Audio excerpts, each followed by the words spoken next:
I'm getting a little tired of paying for subscriptions and feeling like I don't own anything. So I built my own cloud at home to replace all my streaming services in cloud storage. For streaming, the stuff I want to watch is on 6 different platforms that are all hiking their price every couple months. And if I want to buy a movie, I'm just getting a license to watch it on a single platform that can take it away at any time.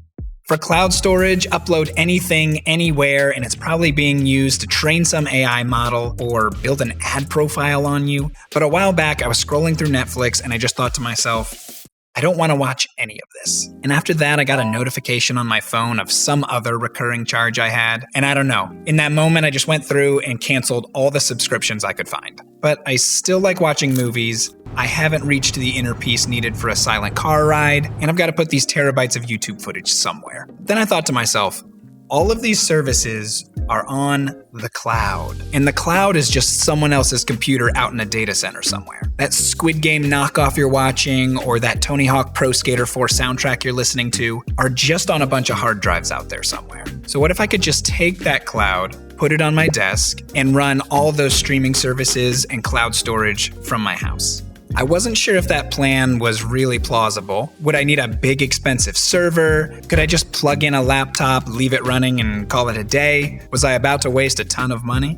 So after falling down the research rabbit hole, I found there's actually an entire hobby dedicated to exactly what I want to do. And it's called self-hosting, where people build and maintain their own servers and seemingly become unpaid IT support for their family and friends. And while looking into self-hosting, I found what I think is exactly what I need. And it's wrapped up in a nice little 3-letter acronym, the NAS. NAS? NAS? NAS. NAS stands for Network Attached Storage, and it's a device meant to store a ton of data, stay on 24/7, and if it's set up right, hopefully stream all of our TV and music anywhere we want. I found a bunch of off-the-shelf options you can buy, but come on. If you've seen the channel, you know I had to try and build one.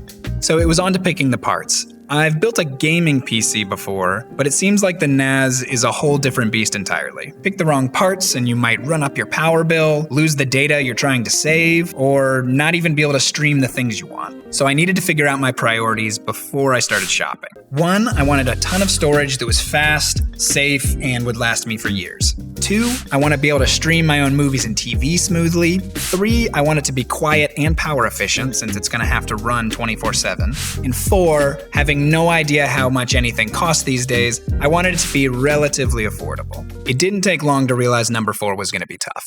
When building a PC, you usually need to pick out 7 parts: CPU, motherboard, memory, graphics card, storage, power supply, and a case. A NAS is the same, except you typically don't need a graphics card and you need a lot more storage. Usually you might start by picking out a CPU. I started by picking out memory, because I found in my research that there's a special type of memory you can use for a NAS. Memory is where a computer stores the data it's using right now. And at the lowest level, data is just electrical charges we represent with 1s and 0s, or bits. And every once in a while, a cosmic ray or electrical interference can hit one of those charges and flip it, very slowly corrupting your files over time. There's a special type of memory called ECC, and it can detect those errors and correct them. It's not absolutely necessary, but I chose to use it. The problem? The CPU and motherboard have to support it, and the ones that do are usually built specifically for servers, meaning expensive and hard to find. So I ended up taking a risk and going the used route. An Intel i3-9100 for the CPU. A NAS doesn't need a super powerful CPU, and hopefully this has enough cores and clock speed to run the services we're trying to. Asus WS-C246 LGA 1151 Pro for the motherboard, and 2 16GB sticks of ECC RAM that definitely aren't Samsung, which is what the listing said. I'll try them. Then I did something maybe a little dumb. You see, raw video files can be huge, so we use different compression algorithms to shrink them down while still keeping some level of quality. Those algorithms are called codecs. And when you want to stream a video, the device you're watching on might not support the codec of the video file you want to watch. Transcoding is converting a video from one codec to another. So if the NAS can do that on the fly, we should be able to watch most anything on any device. This CPU has a graphics processor built into it with a feature called QuickSync that makes it very good at transcoding. But since it's old, it doesn't support the most modern codecs, which I would like. And the ones that do and support ECC memory blow the roof off of my amorphous budget. So I bought a graphics card, the Intel Arc A310 for $110, and our first brand new part. It should way outperform QuickSync, but I may be risking my power bill going up. I'll have to measure how much power it draws at the end. The only big thing left to figure out is the storage. But before that, let's talk about the plan for replacing the streaming services. If I don't figure that out, I'm just gonna have to come crawling back to the streaming overlords. We need two things: the ability to stream and something to stream. For the first one, I found some awesome free apps you can use, like Jellyfin and Plex for TV and Navidrome for music. They give you a pretty nice interface to browse your movies, shows, and music, and once you have it set up, you can watch on any device on your network. So I still need to figure out how to access them when I'm away from home, but I'll figure that out later. Now we gotta get some movies and shows so we have something to stream. I looked into buying stuff online, but not much luck. You're either going to be watching public domain stuff, or like I said, you're just getting a license when you buy something. We need the actual video files. Please enlighten me in the comments if I'm missing something, but I believe that leaves us with two options: pirating and ripping your own Blu-rays and DVDs. DVDs and Blu-rays seem like the best option for owning your own media again. You can rip the files and own them forever, get the highest possible quality if you want, and build up a library of the movies and shows you actually want to watch all in one place. I think I might be able to spend the same or less than I did on streaming, but I'm going to have to do a comparison after I start buying some stuff. If you've already got a big collection of movies and shows and you've got some money-saving tips, I'll take any help I can get. Okay, back to picking the last few parts. Storing data really is the core of the entire project, so we need to get it right. There are two main types of drives: hard disk and solid state. Hard disk drives are cheaper per terabyte, so it's usually what you'd use in a NAS. But we can make them even better with a little thing called RAID. This video sponsored by RAID. Get out of here. RAID, which stands for Redundant Array of Independent Disks, is software that lets the NAS treat a bunch of hard drives like they're just one big hard drive. There are multiple levels to choose from, but basically multiple copies of your data get written across multiple drives. So reading and writing can happen in parallel, increasing performance, and it can protect from drives dying because the data is copied in multiple places, which reduces the amount of storage you can use, but you can replace a dead hard drive and the system auto-repairs without losing anything. It doesn't replace having backups, but it can save us if a drive dies. I chose to get 4 18-terabyte hard drives and use RAID 10 for speed and some drive protection, which will give me 32 terabytes of usable storage. And I'm a glutton for punishment, so I bought theoretically unused factory renewed drives. I know that price seems insane, and it is, but for comparison, if you just wanted 4 terabytes of usable storage with some performance increase in drive protection, you could do 2 brand new 4 terabyte hard drives in RAID 1 for about $200. I'm ready to get building, so here's the rest of the parts. A cheap SSD for the operating system, a fast SSD for our streaming apps to run on, an efficient power supply, CPU cooler, network card, some cables, and a case. Let's build it. I started by testing everything outside the case first. Time to see if these used parts were worth the risk. CPU first. Wait, no. Make sure we don't have any static buildup first. The socket looked good, I didn't see any bent pins, so just line up the triangles, set the CPU in, one wiggle for good measure, and clamp it down. Next was the RAM. The motherboard manual tells you which slots to use, then you just open the clips, line up the indentations, and the NVMe drive kind of slides in at an angle, and then you fasten it down. I forgot to install the standoff. Hopefully it didn't mind getting a bit of a stretch. Then I installed the CPU cooler bracket and browsed Reddit to read through people arguing over the best thermal paste pattern and picked my favorite.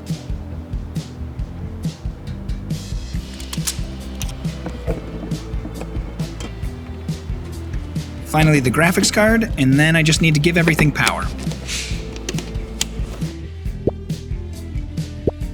I was still a little worried that the RAM was fake, but it was the moment of truth.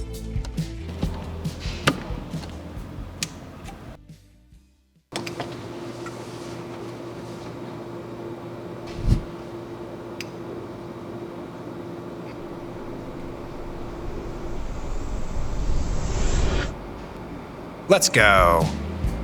Oh, it doesn't like not having a keyboard. Let's go.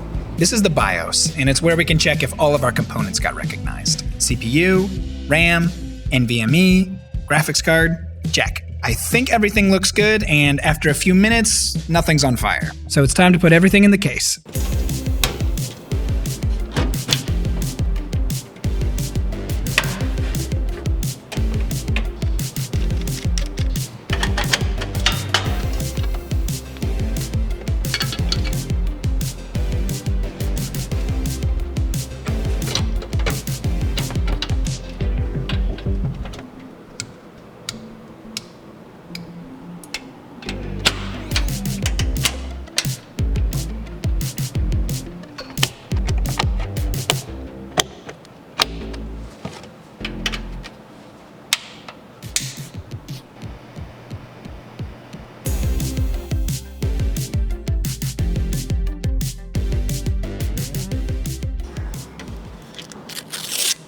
And we have a NAS.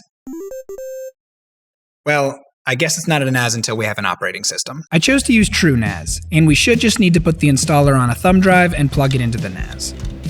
Nothing. Nothing. Nothing. Okay, apparently using a big thumb drive is a problem, but after a few clicks through some menus, we had an operating system. Time to throw away that HDMI cable. We don't need it anymore. From now on, interestingly enough, you can access the NAS through a browser on any device in the house. This is where I configured the storage and set up some automatic backups to my other PC for now, and added a giant hard drive to my Christmas list. Next came installing the apps, and that's where I started to realize why people like self-hosting so much. There's so many things that you can run. I had to stop myself when I realized I was in the middle of setting up my own self-hosted copy of Wikipedia. But on TrueNAS, the more common apps were pretty straightforward to install. Once I figured out one, the rest were pretty easy. I set up Nextcloud as like my private Google Drive, but I haven't really been using it that much. Just normally accessing folders on the NAS from any device, though, has been amazing. Our Netflix and Spotify replacements, Jellyfin and Navidrome, were just as easy, but those are pretty useless without movies and music. 3 hours later. Here's my first haul. The local non-chain thrift store by far had the best prices. You had to do more searching, but everything was $1. You could find a ton of great stuff at the collectibles and record stores, with prices more in line with what I'd expect. I also ended up buying some albums online. Just shopping around for a day, music seems like it's gonna be worth it to me. Spotify's bumping their price again to $13 a month or $156 a year, and I spent $147 on 18 albums without really hunting down deals. I think I'm good with that, and I'll pick up a few albums here and there and slowly build a library. For movies, I only spent like $40, and shows seem to be a little overpriced in the store compared to getting the full collections online, but that amount doesn't really prove anything. The price of a new-ish Blu-ray is more than a single month of Netflix. But you own the highest quality and it'll never be taken away. And you can thrift and shop around and slowly build a collection. Streaming prices will only ever go up, and it's a cost that you'll still be paying years from now. But if you want to watch things the second they come out and binge watch a ton of shows and movies, you probably can't beat the price. One thing that does attract me about collecting is you get to build a personalized library of the stuff that you're interested in, not just some broad collection of a bunch of stuff you don't want to watch. I don't have enough experience yet to give a complete answer, but I think the value of physical versus streaming is going to completely come down to what you care about. I'm going to give physical a try. I'm curious what others think. But with some shopping done, I needed to get everything onto the NAS so I could set up the streaming services. CDs were super easy. I just used some disk drive I had lying around, and you can use software like EAC. But then came the DVDs and Blu-rays. It turns out my drive is not good enough for DVDs and Blu-rays. But once I had a proper drive, I needed to rip the full files with MakeMKV and then use a program called Handbrake to transcode that giant file to a more manageable size. With what I have, a Blu-ray took a couple hours to get done. But once I finally had the files, I could transfer them to the NAS, point Jellyfin to those files, and we had streaming services. Pretty cool. And there's a ton of stuff you can customize to make it look just how you want. After tinkering a bit and using them for a couple weeks, everything kinda just worked. At home. Now, I could have just told my router to allow connections from the open internet, but that's a horrible idea. Right now, what I ended up using is a tool called Tailscale. You install it on the NAS and whatever device you want to use, and it creates an encrypted tunnel with nothing exposed to the public internet. Now, it's not necessarily the most convenient or best option if you want other people to be able to access your services, but for what I need to do, it's working perfectly fine for now. Now, before we test if I met all those goals we set at the beginning, what if you're interested in some of what I tried to do, but you don't want all the trouble? If you just want to try out a media server, you probably already have something that would work. Grab an old laptop or whatever computer you have and install Plex Media Server or Jellyfin Server on it. You don't need some fancy NAS, and it very well might fully meet your needs. Or you could buy a dedicated mini PC, and I've even seen some people running them on Raspberry Pis. If you want all the storage of a NAS, you can get one off the shelf and pop in a couple of NAS hard drives. But think about what's important to you. A couple of external hard drives or 2 terabytes of cloud storage could very well meet your needs. Depends on what you want. I'll leave links to some different options in the description. Or totally get researching and build your own NAS that meets your needs exactly. That's the fun part to me.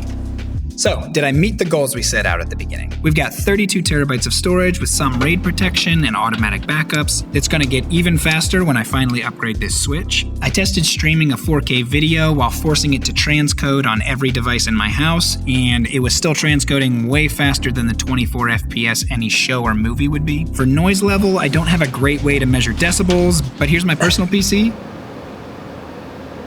and here's the NAS. Anecdotally, I can't really hear anything but the occasional hard drive click with it right here on my desk. For power, I bought this meter, and it looks like it's pulling a little over a kilowatt hour per day. So for me, that's like $7 a month to keep it running 24/7. Doesn't seem too bad to me, if I did my math right. Now, how about cost? It was expensive. And if you haven't seen the news, if I rebought everything right now, it would probably be way more expensive. But I think everything I got out of it was worth it to me. I got a media server and 32 terabytes of storage I can access from anywhere, and I get to own all my own data. The most cloud storage I could find was 15 terabytes for about $900 a year, and you have to open like a special business account to even get it. But I guess the best thing I can say is my money's gone, and I love having this thing, and so far I don't regret it. I couldn't cover every single thing I learned during this project, but I'll leave some useful links if you want to learn more. I had a ton of fun with this project, and I probably could have got this video out way earlier if I wasn't just messing around on the NAS so much. Hopefully this video gave you an idea of some of what's possible and what goes into something like this. Make sure you subscribe if you want to see more deep dives into unique hobbies. There's a ton more out there to try.